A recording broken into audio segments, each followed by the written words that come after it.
Jadolo John Gitonga piny owacho owinjore rang weche mamulo ahinya to oganda kod keto kenge mag ndhiyo. Jodolo kod utilao matawo chenro mag ataro mar chik kod mago machenro mag keto ngima oganda kamarach. Jotend din go medo jiwo oganda jo Kenya mondo dage yor kwe anyate kindegi mag nyasi mar sikuku. To state that through the committee that is there to look into the matters of regulation through the Prime Cabinet Secretary's office, we want to say as a Redeemed Gospel Church, number one, that we feel that that bill needs to be relooked at more keenly because there are a number of issues that we feel we are uncomfortable with. Number one, we want to request that the umbrella bodies be given more power for self-regulation. I wonder how we'll be able to regulate all these diverse positions, knowing that every individual in Kenya is protected by the Constitution and there is freedom of worship, of religion, and of expression. So we are requesting that this matter be looked at more keenly and we should be given ample time for participation and we shall be grateful. Weche mag siasa motenre kod agenda mar tutam ne wuoke iko mar mosendo japuonj James Wetangula mabende en wadgi speaker mar od bura Moses Wetangula e gwenge mag Tuti e kaunti ma Bungoma. Josiasa duto mano oyudo thuolo mar bilo wach gi ji no ko kanyakla mar oganda mar Mulembe kaka yorno mar geno tenda piny Kenya kinde mabiro.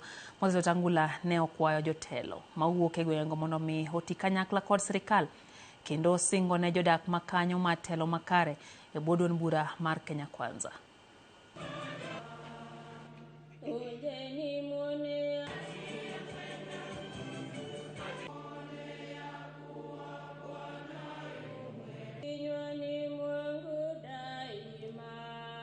Kiongozi anajengwa na watu wake.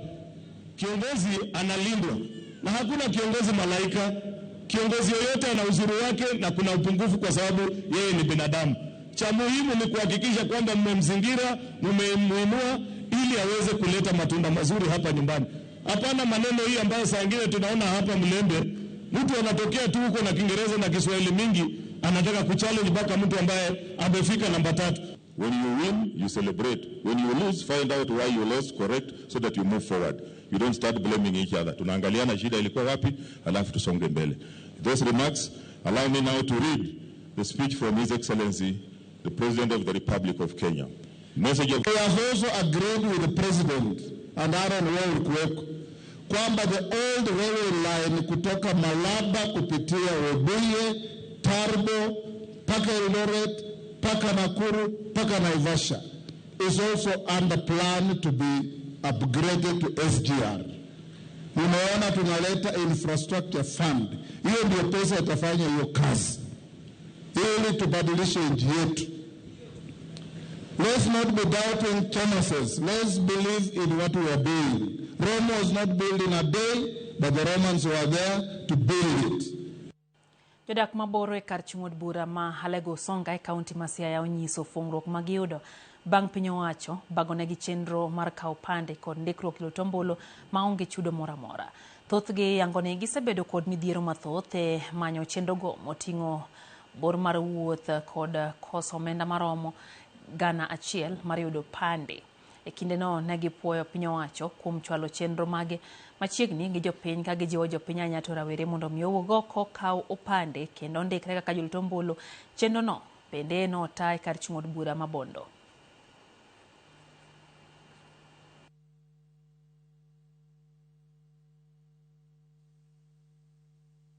Ingen ber ka bet go pande ni nyalo go kura to be kata kidhi manyo kibarua moro to nyaka ibed go pande. Opande tije ng'eny. Koro sama wan e gweng kucha to wayudo ka jomoko nitie machopo i offices kuondgi kawo gi muda mang'eny. Koro kokele mashinani machiegni kama office mangima okel ka mondo ji okaw opande to waduoko erokamano. Chenro ni opange kokalo e office Raymond Omolo. Koro waduoko erokamano ne Raymond kuom gima otimo ni joboro kawuono nyoro nya wan usonga kauno wan boro kata gi kawuono seche gi bente joman bondo. Koro en chenro maber kendo makare, twaduoko ni yudhero kamano kuom kar romgi. Gin ka chakro kinyi ba wasetimo moko osedhi to kaka gidhi giluongo jomoko. Koro en gima ber. Koro atebo nyiso yudhewa mondo gibi mondo gikaw kura. Gikaw ID net kura. Mondo ID okonywa in 2027 mondo wakawgo kura mondo wayiergo jotelo mabeyo madwaro. Pande kin go pande nyalo timo gimoro amora. Inyalo yudo tich, inyalo goyo kura. Yani in free gimoro amora. E kinde nyasi mag sikuku makoro dhi nyime sani, oganda e kaunti ma Siaya ijiwo mar tiyo gi thuolono e pidho yiende. Oganda jiwo mondo omi opidh yiende mag olemo kod yiende manyachon kaka yo mar bero kor lwasi kendo medo kwan bunge kaunti no manyaka sani pod nok. Kane gilose sa nyasi mar pidho yien e sikuku e boma ma Bondo, jodito mag bomano nolieko ni lokruok e kor lwasi didek medre ponon jopiny didek medre ponon ni jopiny orem kawo okang' mar reso kor lwasi.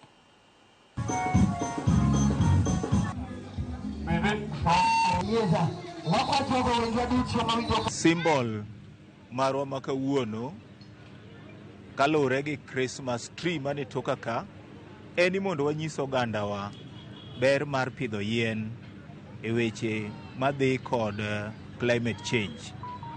Wakwayo ogandawa mondo tem ahinya mondo pidh yiende, indigenous trees. Magi e yiende madhi gi wach mar luoko alwora ma kuonde mwadakie. Pidho yien en gima duong' ma akwayo ogandawa mawuok e Bondo, area ma Bondo municipality, gitem mondo gipidh yien kamoro amora. Yien ber. Yien yweyo muya marach. Yien kelo mwandu, yien en pesa. Koro kwa pidho gi mang'eny kata in kene odi sami timo Christmas tree mari mikete odi, gola yien ma kawaida tiketo to kami gole no idogi pidho moro. Kigolo achiel tipidho ariyo, kigolo achiel tipidho ariyo. Kendo wamedo kwayo ni kuonde mwa pidhe indigenous trees miluongo ni yiende manyadala kaka ober kaka mwang'eyogo, wamed pidho gi nikech gin kute ok kethgi kendo giywayo koth, to lembe bende wamed pidho.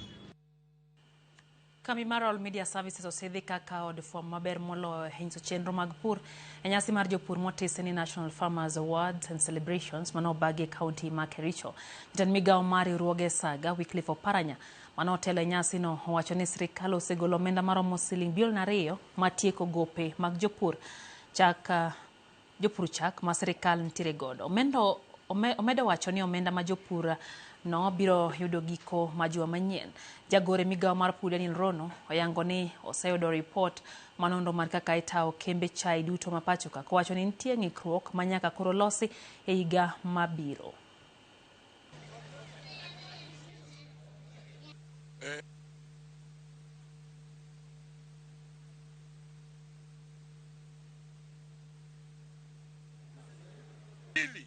Kuona ya kwamba wakulima wa maziwa wanalipwa na malipo imeanza wiki hii.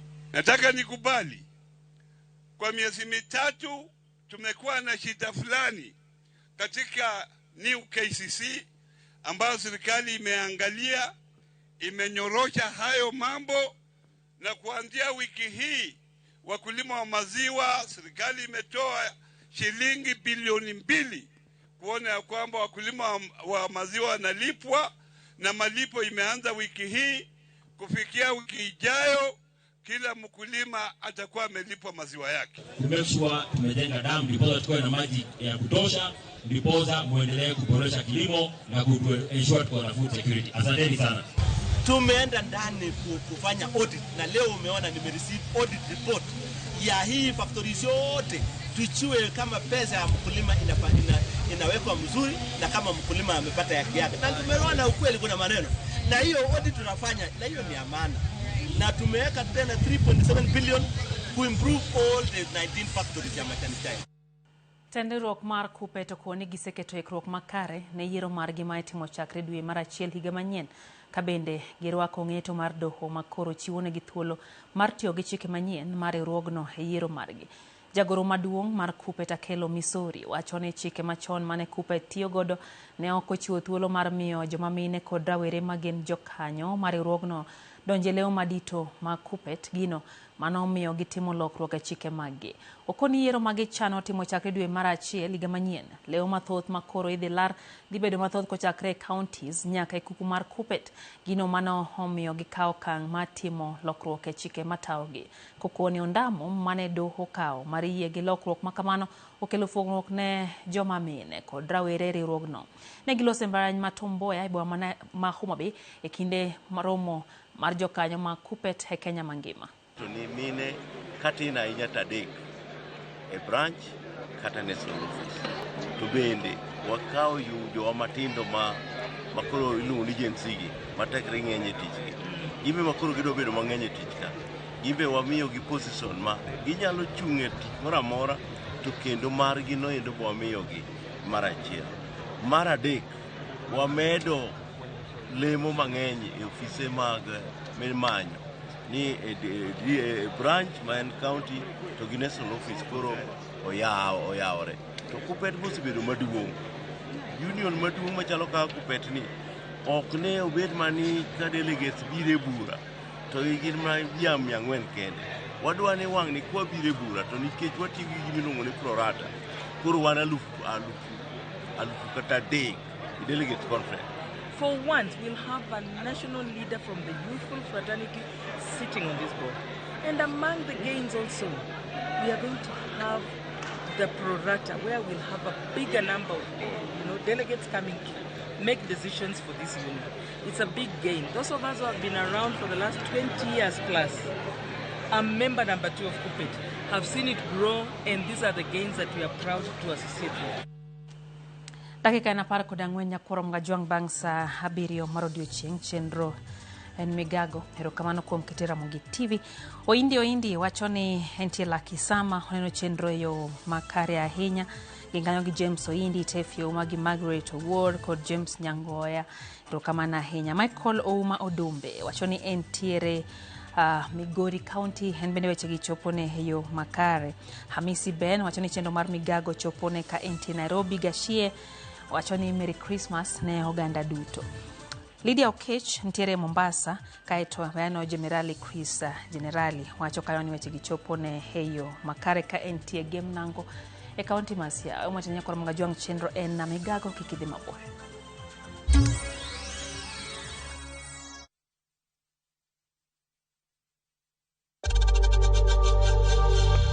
We know times are tough, so save money by buying airtime from M-Pesa to any network with zero transaction fees. Dial *487*2# and get your airtime PAP with zero transaction costs.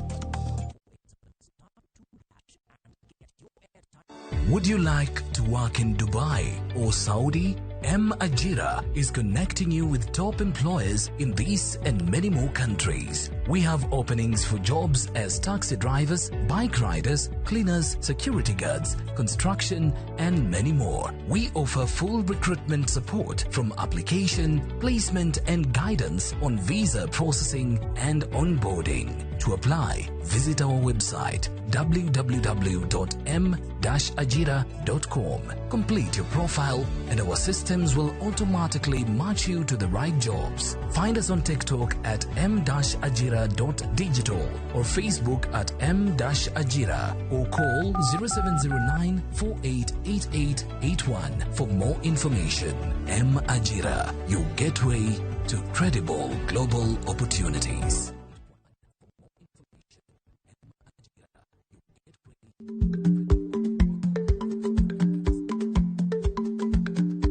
Ich lach nonego okal tako.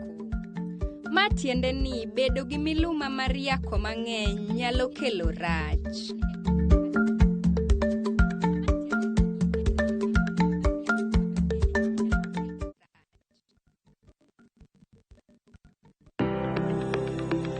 Ringreni wuoyo, to to be ichiko iti, en aonda, rem mora mora, en ranyisi ni ringre ni wuoyo kodi. E penj laktar, walero weche ma ringre ni temo nyisi, ka wakelo ni paro mag jomolony. To wacho ni mondo mibed gi rageng' maber, nyaka bed ni chiemo makare, nikech askeche gi iloso kuom chiemo makare michamo. Paro manyalo reso ngimani. Kochopo kar food allergy kae, to kinga ma del ma ng'ato chako gore gi chiemo mochamo. Kod weche mag thieth mayudore achiel kachiel kuom joma olony. Nyalo bedo ni ng'ato nigi ratil man malo.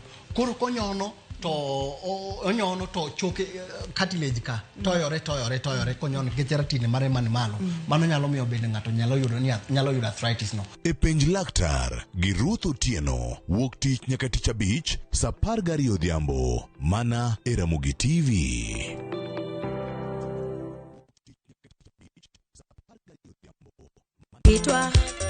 Kitimbewa kokalo e chuny nam, e tiend puonj koda timbewa.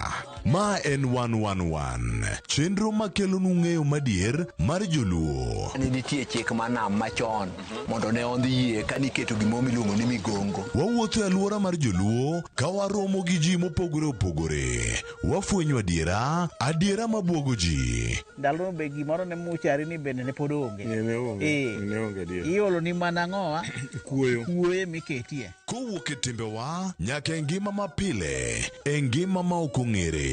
En gima nigi mwandu, en luo nyaka e chunye. Joluo 111, jokato gin 111, ngeso ka ngeso, saa 1:45 otieno, kod James Rabala, mana e Ramogi TV.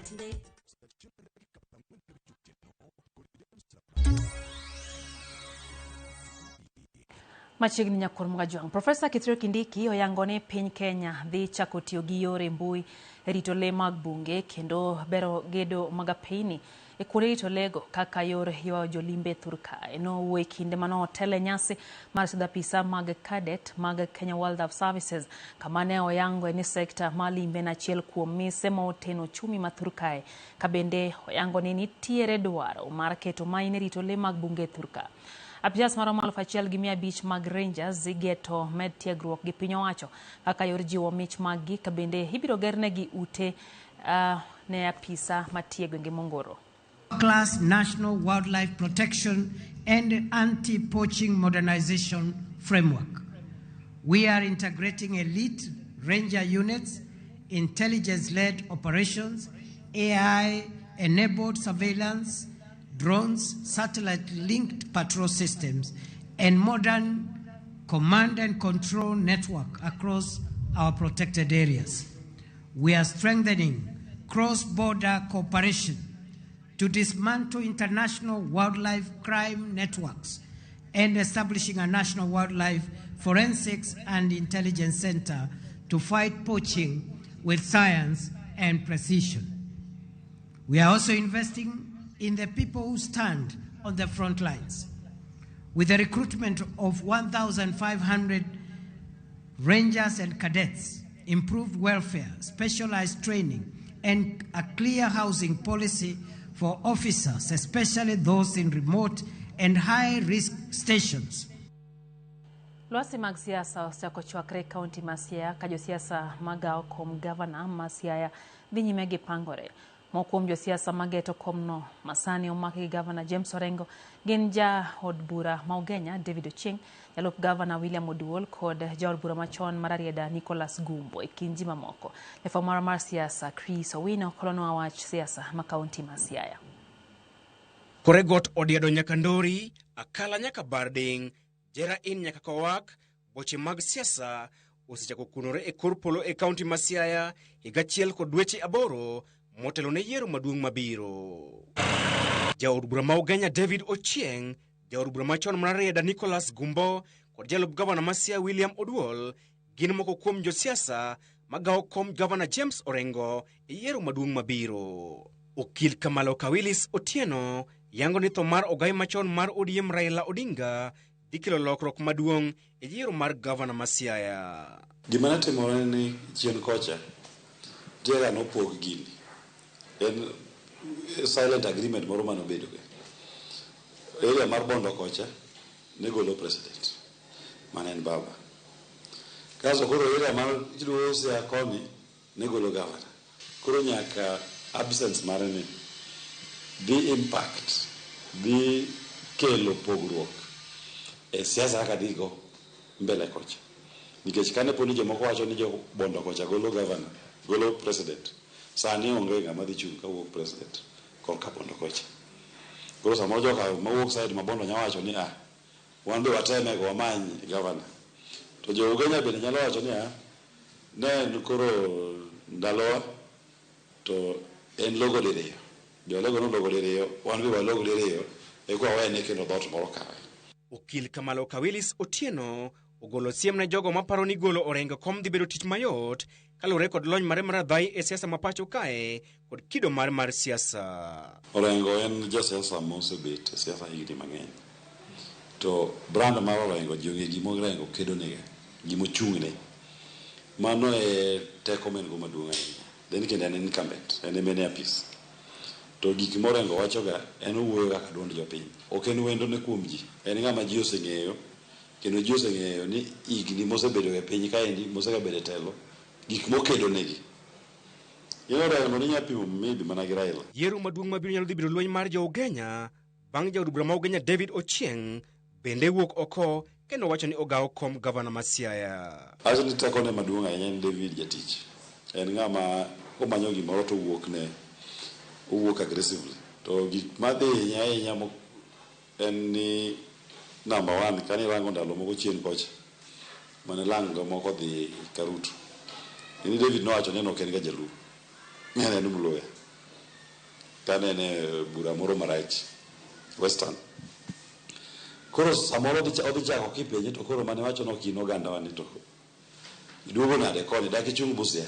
Kopogre gi David Ochieng, Nicholas Odero Gumbo kod William Oduol bende olap dhogi ndong' ne kom Orengo. Nitie gimiluongo ni voter fatigue ema dhi hinye maduong' nikech osechung' governor from 2017 orem chung 2022 orem kirango bedo ni sechung' mang'eny ni to ok iyude no ni kila campaign ibiro gi formula mopogore masa mibiro gi campaign machielo ni ka iloko formula manitiyo go last time cha to nitie jomoko bende mang'iyo ni wang' ne ok obiega no biro mokadho cha. Kata kamano jal buche maduong' ewi bura ma kamano dhi bedo jodak ma Siaya e kinde ma gidhi bedo kod wach mogik ewi kido ma jatelo ma gidwaro. Sana gima wasebedo ka waonge godo for a very long time en investors. Wadwaro ni jotelo mabro chung 2027 mabro chung kata bed mana gavana manitie ka odwa duogo to nyaka onyiswa maler e yo malong'o gima obro timo ne japiny mondo investors obi Siaya. Waneno ka investors ng'enyne ok gibi Siaya to kata mobiro giwuok ka nitie ng'ama ogoyogi kata nitie siasa moro mogoyogi. Wadwaro jatelo manyalo loso planning ma Siaya kaka kidhi Siaya town kacha en congested opong' to Siaya duong' loch nanga ne en mondo town omed landre kidhi kaka kiwuok oko ma Siaya ber man minyalo neno Siaya otende onge gik manyiso ni Siaya town onge Siaya oruma Siaya chuny Siaya kanyo tande ma wan go kata bed dispensary kata bed health center kata bed mana referral hospital onego bed ni japiny access maber kendo yudo chieth maber kendo yath bende nitie. Chris Owino, Ramogi TV.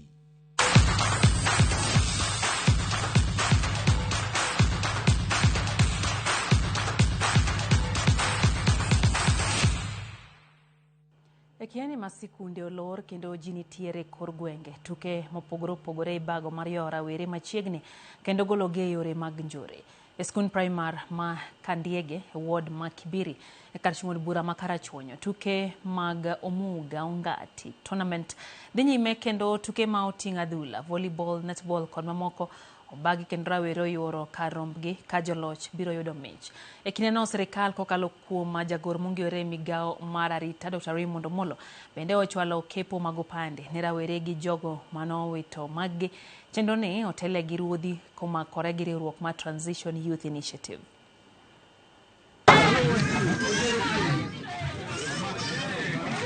Wayudo kony maber, wayudo kipande manono ma onge gima wachulo. Ora aje mana youth mondo owuog oko mondo okaw kipande mondo ging'e kaka ginyalo konyore go e yore mopogore opogore. Agone chiefs gi police mantie machiegni kodwa kuom tich ma gitiyo kuom nyiso effort ne nitie jowa mane kipande gi olal mane dwaro abstract na manage mayudo abstract ma police okonyowa igone gi rubber stamp chiefs be prove gi kendo sani Kibiri is peaceful and waneno ka turn out biro bedo maber. Jogo moyudo konyruok gin nyithindo mag students mano otimo klas 12 mamoko dhi university, mine matindo mano nyuom machiegni to oganda mag kor gweng' kae mosebudho kapok okawo ID. Wamor kendo wamor sidang' jatelo med telo nwa to kendo direction mitero wa.